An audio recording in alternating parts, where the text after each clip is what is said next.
마가복음 8장 27절에서 38절 우리 한 목소리로 같이 읽으시겠습니다. 예수와 제자들이 빌립보 가이사랴 여러 마을로 나가실세 길에서 제자들에게 물어 이르시되 사람들이 나를 누구라고 하느냐. 제자들이 여짜와 이르되 세례의 요한이라 하고 더러는 엘리야 더러는 선지자 중에 하나라 하나이다. 또 물으시되 너희는 나를 누구라 하느냐. 베드로가 대답하여 이르되 주는 그리스도시니이다 하매 이에 자기의 일을 아무에게도 말하지 말라 경고하시고 인자가 많은 고난을 받고 장로들과 대제사장들과 서기관들에게 버림받아 죽임을 당하고 사흘 만에 살아나야 할 것을 비로소 그들에게 가르치시되 드러내놓고 이 말씀을 하시니 베드로가 예수를 붙들고 항변하매 예수께서 돌이켜서 제자들을 보시며 베드로를 꾸짖어 이르시되 사탄아 내 뒤로 물러가라. 내가 하나님의 일을 생각하지 아니하고 도리어 사람의 일을 생각하는도다 하시고 무리와 제자들을 불러 이르시되 누구든지 나를 따라오려거든 자기를 부인하고 자기 십자가를 지고 나를 따를 것이니라. 누구든지 자기 목숨을 구원하고자 하면 잃을 것이요 누구든지 나와 복음을 위하여 자기 목숨을 잃으면 구원하리라. 사람이 만일 온 천하를 얻고도 자기 목숨을 잃으면 무엇이 유익하리요. 사람이 무엇을 주고 자기 목숨과 바꾸겠느냐. 누구든지 이 음란하고 죄 많은 세대에서 나와 내 말을 부끄러워하면 인자도 아버지의 영광으로 거룩한 천사들과 함께 올 때에 그 사람을 부끄러워하리라. 아멘. 오늘은 본문 말씀을 가지고 흐르는 강물을 거꾸로 올라가는 연어처럼이라는 제목으로 함께 은혜를 나누겠습니다.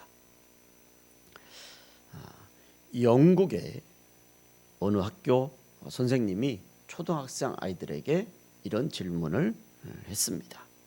여러분, 만일 승강기를 타고 갔는데 이 엘리베이터가 중간에서 고장나서 그래서 가지 못하는 그런 상황 속에서 엘리베이터 안에 갇혀 있게 되면 그 안에 누구랑 함께 있었으면 좋겠습니까? 라고 그렇게 선생님이 물었습니다. 그러자 초등학교 아이들이 서로 나는 엄마랑 함께 있었으면 좋겠습니다. 저는 아빠랑 함께 있었으면 좋겠습니다. 저는 친구랑 함께 있었으면 좋겠습니다. 저는 선생님과 함께 있었으면 좋겠습니다. 그렇게 서로 함께 있으면 좋을 사람을 이야기했습니다. 그럴 때 한 어린 초등학생 아이가 이렇게 대답했다고 합니다. 저는 승강기 전문가랑 함께 있고 싶습니다. 어떻게 보면 좀 똑똑한 대답이고 좀 영악한 대답이죠. 그 나이 때에 할 수 없는 그렇지만 가장 올바른 대답이 아닌가 그렇게 생각합니다. 오늘 이 본문 말씀에는 예수님이 제자들에게 질문을 하고 그리고 제자들이 예수님에게 대답을 하고 이런 예수님과 제자들의 대화의 내용, 특별히 예수님과 베드로의 대화를 통해서 오늘 우리에게 아주 중요한 영적인 교훈을 가르쳐주고 있습니다. 그 영적인 교훈은 예수님을 따라가려면, 예수님을 믿고 예수님의 발자취를 따라가려면 그 주의 사람들이 어떻게 예수님을 따라가야 하는지를 예수님께서 분명하고 단호하게 말씀하고 계십니다.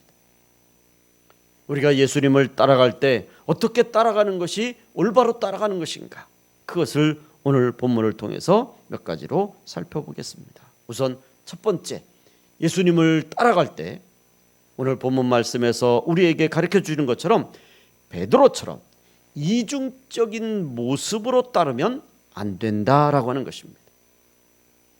27절 말씀을 보시면 예수와 제자들이 빌립보 가이사랴 여러 마을로 나가실세 길에서 제자들에게 물어 이르시되 사람들이 나를 누구라고 하느냐? 라고 이렇게 예수님이 제자들에게 질문을 던지십니다. 그러자 제자들이 이에 대답을 하죠. 28절입니다. 제자들이 여짜와 이르되 세례 요한이라 하고 더러는 엘리야 더러는 선지자 중에 하나라 하나이다. 그때 당시 예수님에 대해서 많은 사람들이 세례 요한이다, 엘리야다, 선지자 중에 하나다 이렇게 이야기하는 것을 제자들이 들은 대로 예수님께 대답하는 거예요. 그러자 예수님께서 아니 그 대답 말고 사람들이 뭐라고 이렇게 저렇게 얘기하는 거 말고 너희가 나를 누구라고 생각하느냐 그렇게 묻습니다. 그러자 베드로가 이렇게 대답합니다. 29절에 또 물으시되 너희는 나를 누구라 하느냐? 베드로가 대답하여 이르되 주는 그리스도시니이다 하매. 아멘. 여러분 베드로의 이 주는 그리스도시니이다 라고 하는 이 대답을 들으신 예수님은 베드로의 이 대답을 아주 극찬, 칭찬을 넘어 극찬을 해주십니다. 마태복음 16장 17절, 18절, 19절에 보시면 좀 더 구체적으로 이 내용이 나와 있습니다. 예수께서 대답하여 이르시되 바요나 시몬아 내가 복이 있도다. 이를 내게 알게 하니는 혈육이 아니요 하늘에 계신 내 아버지시니라. 또 내가 내게 이르노니 너는 베드로라. 내가 이 반석 위에 내 교회를 세우리니 음부의 권세가 이기지 못하리라. 내가 천국 열쇠를 내게 주리니 내가 땅에서 무엇이든지 매면 하늘에서도 매일 것이요 내가 땅에서 무엇이든지 풀면 하늘에서도 풀리리라 하시고 정말 주님께서 베드로를 칭찬하시고 극찬하시고 베드로의 이 고백을 들으시고 너무너무 기뻐하시는 것을 우리가 볼 수가 있습니다. 여러분 오늘 우리 주변에 많은 사람들이 교회를 가지고 또 우리가 신앙생활을 하는 것 가지고 이렇게 저렇게 이러쿵저러쿵 이야기를 합니다. 한간에 어떤 사람들이 또 어떤 국회의원들이 교회를 폐쇄하자는 교회 안에 성경도 비치하지 마 이런 또 끔찍한 이야기도 합니다. 이제는 이 땅에 우리나라의 교회가 필요 없다고 하는 이야기를 할 정도로 지금 심각한 상태가 되어가고 있습니다. 여러분 그래서 사람들이 그 사람들의 말에 귀를 기울입니다. 그 사람들의 말에 마음을 빼앗깁니다. 그런데 중요한 것은 그 세상이 뭐라고 그러든지 누가 뭐라고 그러든지 여러분 그게 중요한 것이 아니라 너희는 나를 누구라. 예수님이 듣고 싶은 것은 세상이 말하는 것이 아니라 내가 고백하는 말씀, 내가 믿는 믿음의 고백을 듣기를 원하시는 것입니다. 그랬을 때 베드로가 주는 그리스도시요 살아계신 하나님의 아들이시라고 고백하는 겁니다. 오늘 우리 예수 믿는 사람들의 마지막 최종 고백은 바로 이것입니다. 주는 그리스도시요 살아계신 하나님의 아들이십니다. 오늘 우리는 이 고백이 베드로의 고백뿐만 아니라 우리의 고백도 되는 줄로 믿습니다. 우리는 이렇게 날마다 매 시간마다 주는 그리스도시요 살아계신 하나님의 아들이라고 마음으로 고백하고 입으로 고백하는 우리 믿음의 성도들, 가난의 성도들이 되시기를 주의 이름으로 축원을 드립니다. 베드로의 이 고백을 들으시고 극찬하신 예수님이 이어서 제자들에게 이 사실에 대해서 입을 다물라고 함구하라고 주는 그리스도시요 하나님의 아들이심을 말하지 말라고 예수님은 강력하게 제자들의 입단속을 시키십니다. 그러시고 나서 예수님이 아주 조금, 아주 살짝 예수님께서 이 땅에 오신 이유가 무엇인지를 가르쳐 주십니다. 그러면서 예수님은 앞으로 예수님이 해야 될, 예수님이 가야 할 길이 어떤 길인지를 몇 가지로 말씀하고 계십니다. 그 첫 번째가 앞으로 내가 가야 할 길은 그 길에는 많은 고난이 있을 것이다. 그리고 두 번째가 앞으로 내가 가는 길은 그 당시 장로들과 대제사장들과 서기관들에게 거의 모든 사람들에게 버림을 받을 것이다. 그리고 내가 가는 길의 최종 마지막 종착은 바로 죽음이다. 그렇지만 그 죽음 가운데 이제 나는 그 죽음의 길에서 다시 사흘 만에 부활할 것이다. 예수님께서 아주 조심스럽게, 아주 조금, 아주 살짝 제자들에게 이 예수님의 사역의 방향에 대해서 말씀을 하십니다. 30절 말씀입니다. 이에 자기의 일을 아무에게도 말하지 말라 경고하시고 인자가 많은 고난을 받고 장로들과 대제사장들과 서기관들에게 버림받아 죽임을 당하고 사흘 만에 살아나야 할 것을 비로소 그들에게 가르치시되. 여러분, 오늘 우리가 신앙생활 하면서 정말 우리의 신앙생활 속에, 우리의 가슴에, 우리의 심령 속에 새겨야 될 중요한 말씀이 오늘 이 주님의 가르침에 있습니다. 예수님의 고난과 버림받으심과 죽으심과 부활하심을 우리가 믿음으로 구원의 축복과 영생의 축복과 하나님의 자녀의 권세와 천국 백성의 축복을 받게 되는 줄로 믿습니다. 오늘 예수님의 이 고난과 버림받으심과 죽으심과 부활하심과 또한 이 놀라운 구원 사역이 우리에게 있기에, 예수님께서 이 길을 가시기에 우리에게 주의 축복의 은혜가, 구원의 은혜가 우리 가운데 함께 하시는 줄로 믿습니다. 그런데 문제는 예수님의 이 구원의 가르침을 듣던 베드로가 제자들을 대변해서 이렇게 말을 합니다. 32절 말씀에 드러내놓고 이 말씀을 하시니 베드로가 예수를 붙들고 항변하며, 여러분 이렇게 말합니다. 그런데 여러분, 이 말씀을 마태복음에는 조금 더 구체적으로 자세하게 나와 있습니다. 마태복음 16장 22절에 보시면 베드로가 예수를 붙들고 항변하며 이르되 주여 그리하지 마옵소서, 이 일이 결코 죽게 미치지 아니하리이다. 베드로는 강력하게 예수님께서 고난받으시고 버림받으시고 죽으시고 부활하실 것을 가르치자 베드로는 예수님, 절대 그런 일이 일어나서는 안 됩니다. 그렇게 베드로가 항변한다고 했습니다. 여러분, 이 말씀을 쉬운 성경에는 아주 더 사실적으로 우리에게 번역하고 있습니다. 그러자 베드로가 예수님을 붙들고 말렸습니다. 절대로 그럴 수는 없습니다. 주님, 이런 일이 결코 일어나지 않을 것입니다.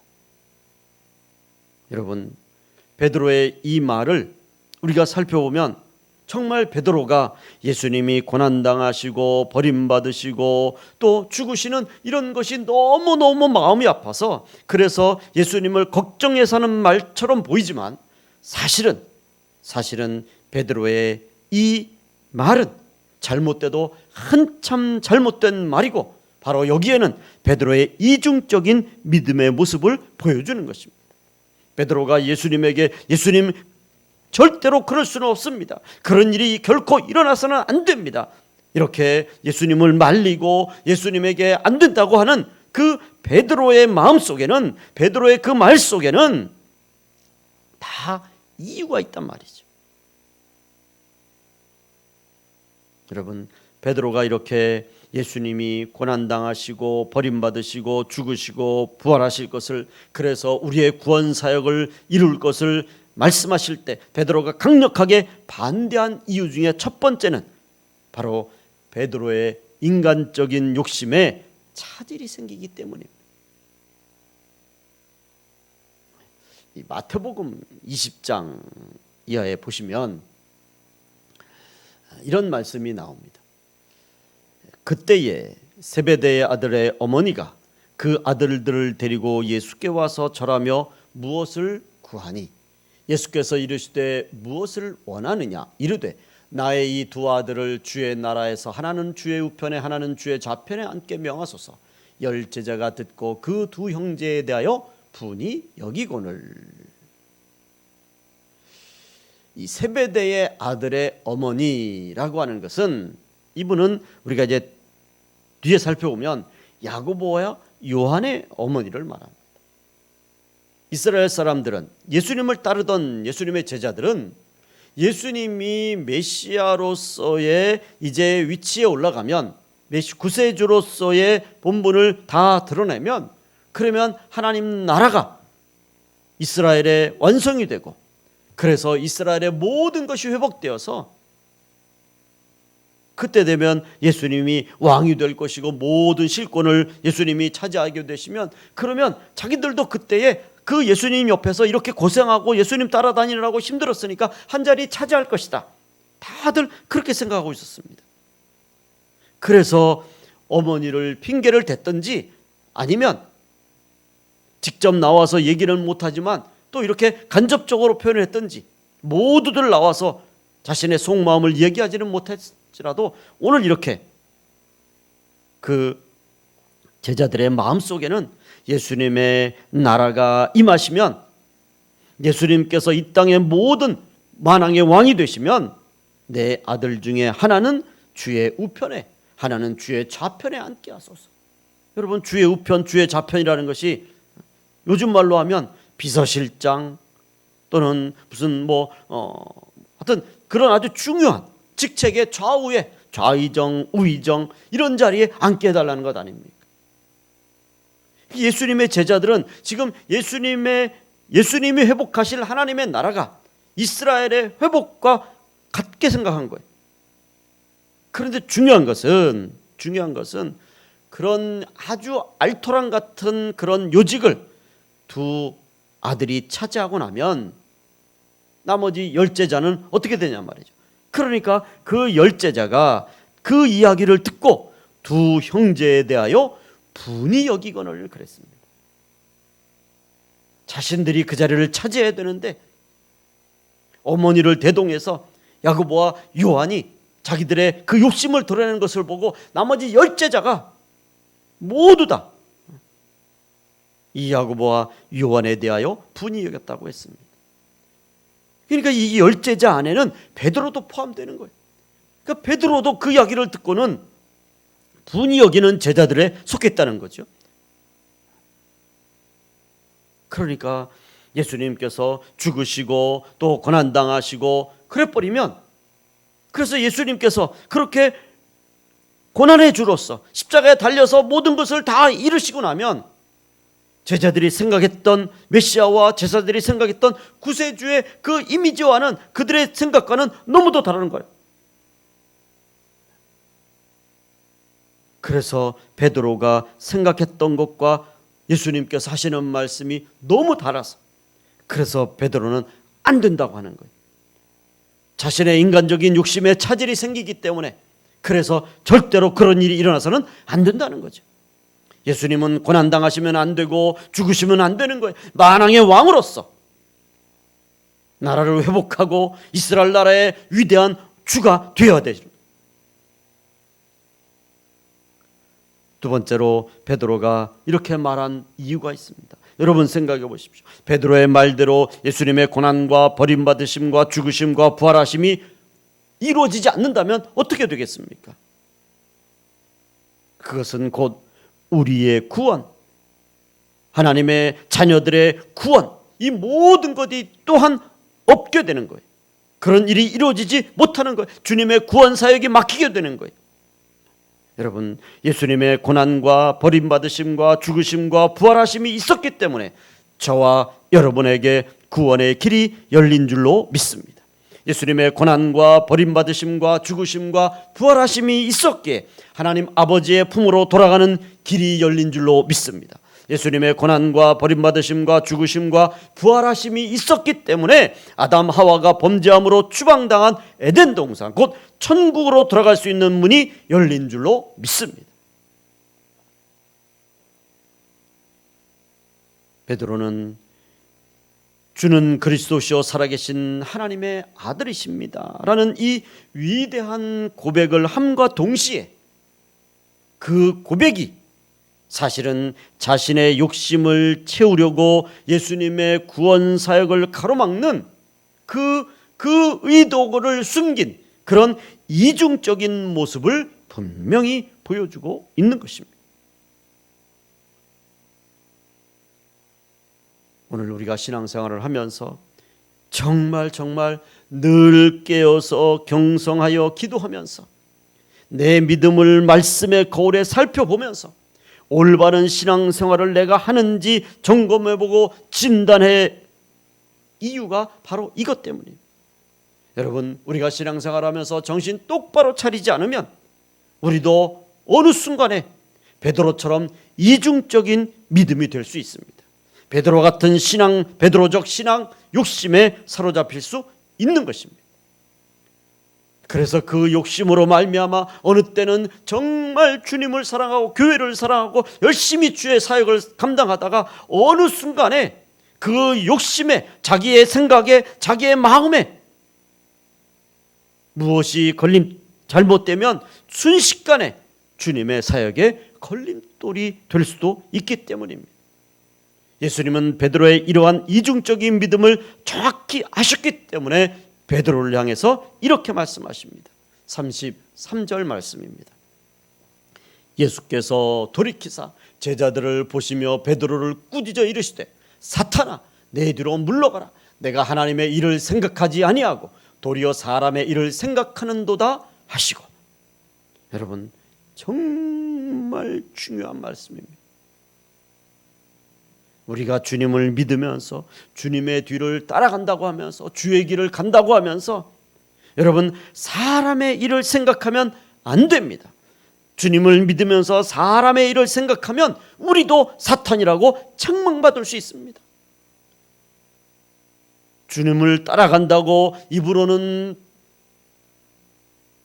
고백하면서도 주님을 사랑한다고, 교회를 사랑한다고 말로는 그렇게 번지르르하게 이야기하면서도 우리가 우리의 믿음을 온전히 살피지 못하면 우리도 어느 순간에 우리의 욕심에 빠지게 되면 그러면 사람의 일을 생각하게 되고 사탄이 될 수도 있습니다.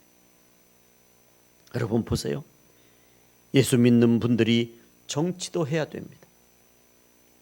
그런데 어떤 분들은 자신의 정치적인 이익을 위해서 교회에서 고백하는 믿음의 고백과 또 봉사하는 모습과 또 하는 이야기들, 이런 것들이 자신이 속한 정당에 가서는 전혀 달라요. 교회에서의 믿음의 모습과 자신이 속한 정당에서 하는 모습과 여러분 전혀 달라요. 그러면 사탄이라고 책망받을 수 있습니다. 예수 믿는 분 사람들이 돈도 벌어서 부자도 되고 위대한 경영인들도 돼야 됩니다. 그런데 자신의 경제적인 이익을 위해서 교회에서 기도하는 모습과 또 자신이 사업하는 그 모습과 그 모습이 다르면 안 된다는 거예요. 그러면 결국 사탄이라고 책망받습니다. 교회가 부흥해야 합니다. 그런데 자신의 교회를 부흥시키려고 수단 방법을 가리지 않고 전도하라고 독려를 하고, 그리고 성도들이 나가서 어떻게 전도하는지, 어떤 말로 전도하는지, 그것이 과연 하나님의 뜻대로 전도하는 것인지에는 관심이 없고 그저 사람들만 데리고 오면 잘했다 칭찬하는, 그래서 주변에서 그러면 안 된다고 하는 그런 이야기를 들어도 모른 척하는, 여러분 그렇게 하면 안 됩니다. 여러분, 그러면 교회도 사탄이라고 책망받습니다. 물론 제 이 말씀이 너무 과격할 수도 있습니다. 그러나 그렇지 않아요. 여러분, 내 교회를 부흥시키기 위해서 다른 교회를 죽인다고 하면 여러분 그것도 사탄이라고 책망받을 수 있는 거예요. 교회를 아름답게 건축해야 합니다. 그러나 교회가 교회를 건축한다고 알박기를 해요. 교회가 재정적으로 여유가 생기면 부동산 사재기를 합니다. 그래서 가지고 있다가 몇 년 지나서 그것이 개발되면 거기 차익을 얻어요. 여러분, 이런 알박기니 부동산 사재기 같은 이런 세속적인 방법을 동원하면 이건 안 되는 거예요. 더 이상 앞으로 교회가 해서는 안 되는 겁니다. 그러면 사탄이라고 책망받는 거예요. 수많은 사람들이, 수많은 성도들이, 수많은 교회들이 겉으로는 주는 그리스도시요 살아계신 하나님의 아들이십니다라고 고백을 하고, 주님께서 고난받을 때 주님이 십자가에 달려 죽으시는데 안 됩니다, 그러면 안 됩니다, 그런 고난은 안 됩니다, 그런 어려움은 안 됩니다.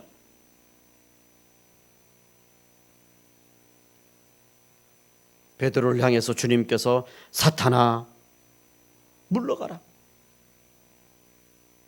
우리는 오늘 이 주님의 음성을 우리가 깊이 새겨야 합니다.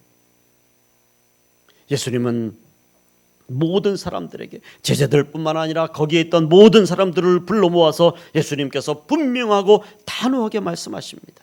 오늘 34절 말씀에 무리와 제자들을 불러 이르시되 누구든지 나를 따라오려거든 자기를 부인하고 자기 십자가를 지고 나를 따를 것이니라. 누구든지 자기 목숨을 구원하고자 하면 잃을 것이요 누구든지 나와 복음을 위하여 자기 목숨을 잃으면 구원하리라. 여러분, 예수님을 따르는 것은 자기를 부인하는 것인 줄로 믿습니다. 예수님을 따르는 것은 자기 십자가를 지는 것인 줄로 믿습니다. 예수님을 따르는 것은 사즉생하는 것이요 생즉사 목숨을 거는 것입니다. 주님을 위해서, 복음을 위해서 사즉생 생즉사 할 때 우리는 영생의 축복을 받는 줄로 믿습니다. 디모데후서 2장 4절 말씀에 병사로 복무하는 자는 자기 생활에 얽매이는 자가 하나도 없나니 이는 병사로 모집한 자를 기쁘게 하려 함이라. 오늘 우리의 신앙생활은 오직 우리를 자녀 삼으신 하나님을 기쁘시게 하는 우리의 신앙생활이 목표가 목적이 되어야 되는 줄로 믿습니다. 사도 바울이 타고 가던 배가 유라굴로라는 광풍을 만납니다. 이에 배에 있던 짐과 무거운 것들을 바닷속으로 던져버립니다. 사도행전 27장 18절 말씀에 우리가 풍랑으로 심히 애쓰다가 이튿날 사공들이 짐을 바다에 풀어버리고 사흘째 되는 날에 배의 기구를 그들의 손으로 내버리니라. 다 내버렸습니다. 자기 생활에 얽매이는 것을 다 던져버렸습니다. 값나가는 물건, 값비싼 모든 짐들일지라도 다 바닷속으로 던져버렸어요. 이런 이야기가 있습니다. 알렉산더 대왕이 페르시아를 정복하고 난 이후에 이어서 이제 인도로 진격할 때였습니다.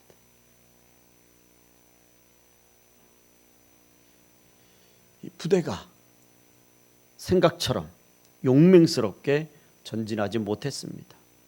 왜 이렇게 움직임이 둔해졌을까 고민하던 알렉산더 대왕은 그 원인을 찾아낼 수 있었습니다. 알렉산더 대왕이 찾은 이유는 바로 이것입니다. 페르시아를 정복하고 나올 때 병사들이 수많은 전리품을 가지고 나왔습니다. 그리고 그 전리품들이 수레에 가득 실어서 그래서 이제 함께 전쟁터로 나갑니다. 그런데 그 전리품들의 그 수레가 그게 무거운 짐들이 되어서 병사들의 행군을 느리게 만들었던 겁니다. 병사들이 전쟁을 하러 나가야 되는데 전리품의 마음을 빼앗겼습니다. 전리품이 하나라도 떨어질까봐, 전리품이 잘못될까봐, 잃어버릴까봐 온통 앞으로 있을 전쟁에는 관심이 없고 전리품에만 관심을 가졌습니다. 그날 새벽에 알렉산더 대왕은 모든 군사들을 모아놓고 이렇게 말했습니다. 이 전리품들 때문에 우리가 힘없이 행군하는 것이다. 전투에 집중하지 못하게 하는 모든 탐욕을 버려라. 나와 함께 인도를 정복하러 가려 한다면 자기의 수레를 불태워라. 이 말을 들은 병사들은 수레를 다 불태우고 그리고 인도의 전쟁에서 승리하고 그리고 승리하고 나서 더 많은 전리품을 챙겼다고 합니다. 여러분 보세요. 마라톤을 하는 선수들이나 축구나 농구나 배구 같은 운동을 하는 선수들의 공통점 중에 하나가 있습니다.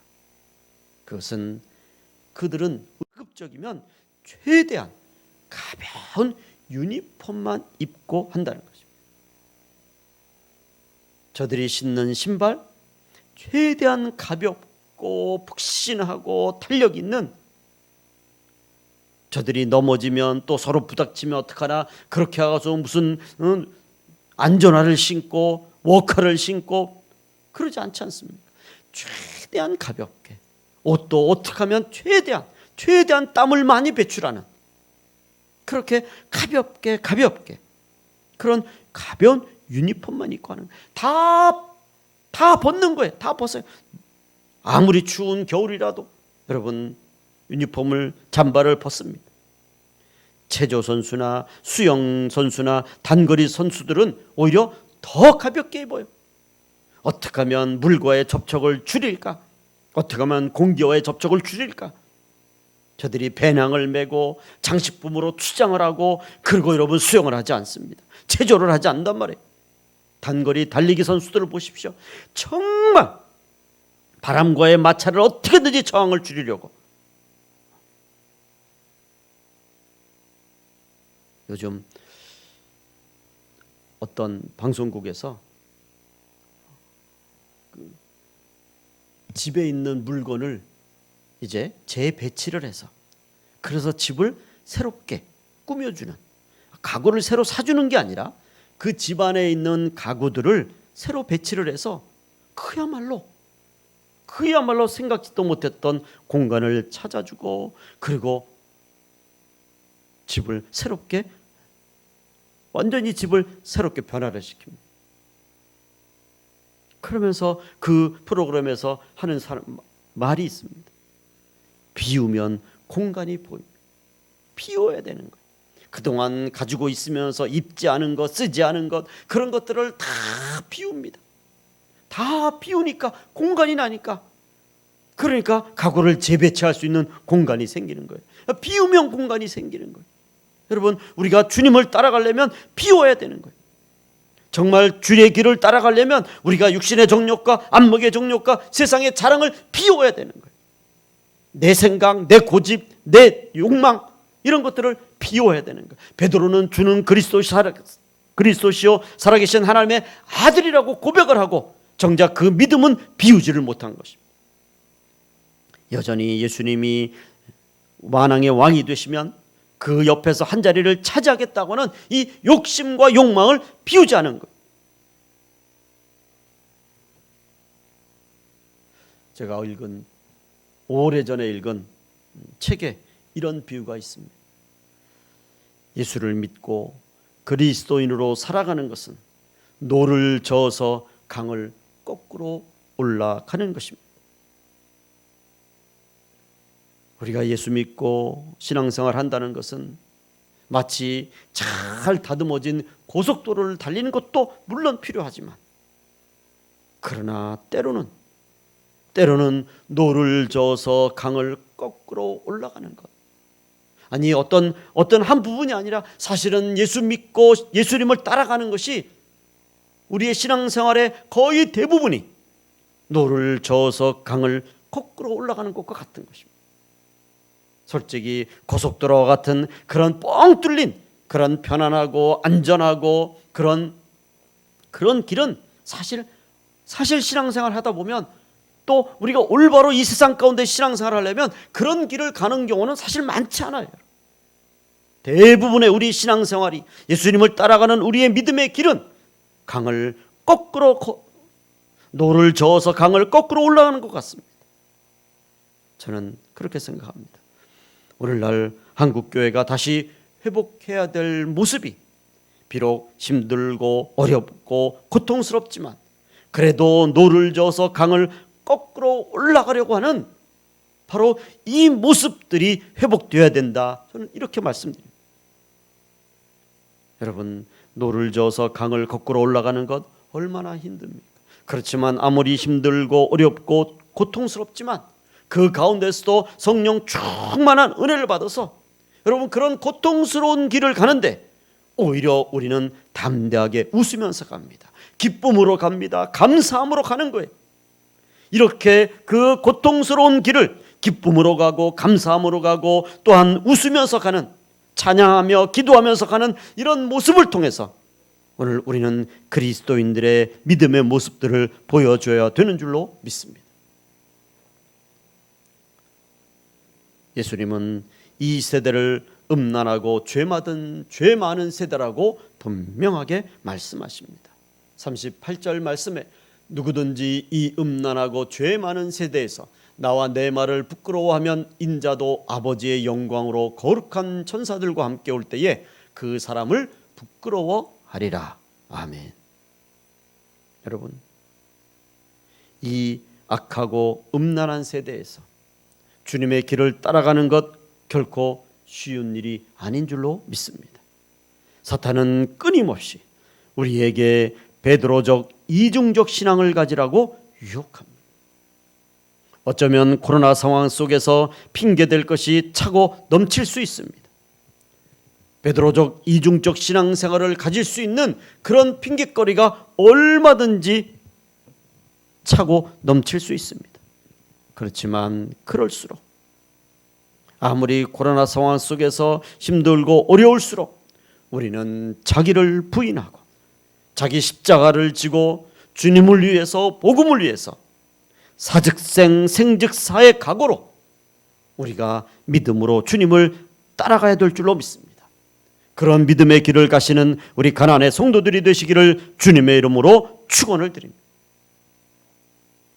마치 연어가 거칠은 강물을 거꾸로 올라가려고 그 거친 물살과 싸우는 것처럼 주님의 뒤를 따라가기 위해서 나 자신과 싸우고 내 육신의 정욕, 안목의 정욕, 이생의 자랑과 싸우고 그리고 이 세속적인 것과 싸우는 우리를 넘어뜨리려고 끊임없이 우리에게 도전하는 이 사탄의 사탄적 문화, 사탄적 욕심들, 이 베드로적인 욕망들과 싸우는, 그래서 그 싸움에서 승리하는 주님의 십자가의 군병들, 우리 가나안의 성도들이 되시기를 주님의 이름으로 축원을 드립니다. 기도하겠습니다. 하나님 아버지, 우리의 신앙생활은 어쩌면 베드로의 이 이중적 신앙의 모습과 계속해서 싸워가는 모습임을 고백드립니다. 주님을 위해서 살겠다고, 주는 그리스도시요 살아계신 하나님의 아들이라고 그렇게 입으로는 번지르르하게 이야기하면서 내 마음 한 곳에서는 내 욕심들, 내 욕망들, 내 이익들, 이런 것들을 포장하고 숨기고 그렇게 신앙생활하는 우리의 이중적 모습들, 주님, 이 모든 것들을 용서해 주시옵소서. 우리 한국 교회에서 우리 성도들의 모습 속에서 이 이중적 모습들이 속히 사라지게 해주시고 정말 주님을 따르기 위해서 나를 부인하고 십자가를 지고 주님을 위해서, 복음을 위해서 정말 주님만을 믿고 나가는 우리 모든 주의 자녀들, 가나안의 성도들이 되도록 축복해 주시옵소서. 예수님의 이름으로 기도 올리옵나이다. 아멘. 이제는 우리 주 예수 그리스도의 은혜와 하나님 아버지의 무한하신 사랑하심과 성령님의 충만 역사하시는 은혜가 이 한 주간도 코로나의 이 심각한 상황 속이지만 이 어려움 속에서도 항상 온전한 믿음을 가지고 주님을 따라가는 우리 가나안의 모든 죄 자녀들과 또한 주의 백성들 발걸음 위에, 주의 몸된 교회 위에, 우리 가나안 교회 위에 이제로부터 영원토록 함께 계실지어다.